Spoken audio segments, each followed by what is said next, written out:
you give us a tour of your beautiful pots and how you chose your plants? They're gorgeous. Oh, well, thank you. So I love color. So as you can see, this pot here, I've got some phlox in the middle.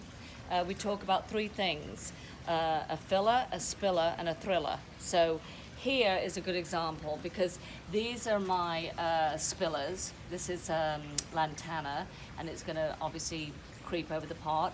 I've got some taller material in the back, and then in the middle here I've got some fillers, you know, a little bit of phlox. Again, I've kind of, you know, kept the purples. I think yellow and purple look pretty together. There's no rhyme or reason. I just, you know, do it, and it just happens to come out, you know, with you know, a little splash of red here, kind of pops a little bit. Over here, I've got again a spiller, a little dainty flower.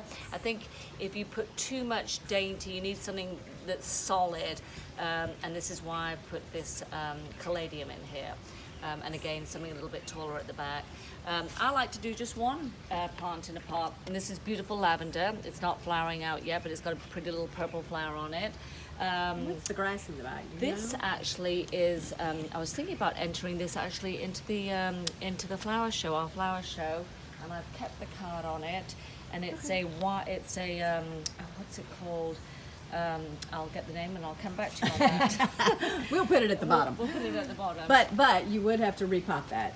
Yes, Probably. I would absolutely, yes, definitely have to repot that. All right. Well, and since we talked about cleaning up, might take a few minutes just to pull out. You know, you would pull out the little brown pieces, and that would be it. Absolutely. And top dress a little. Absolutely, you'd pull all these little ones out, and this is so kind of, you know, loosey goosey free. You just pull out the little dead parts, and then it would look real pretty.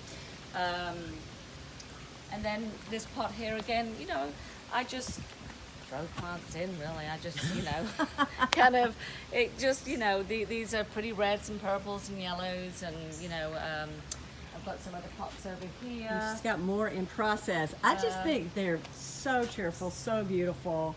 Don't be afraid to try. Absolutely. Just, yeah. I think you can go wrong. Just go with your instincts. And these are. This is a work in progress over here. We're still, I bought some actually creeping thyme, and it's not doing very well. It died on me, so I don't know what's going on there. So I'll have to figure that one out. All right, well, thank you so much so for the yes. tour.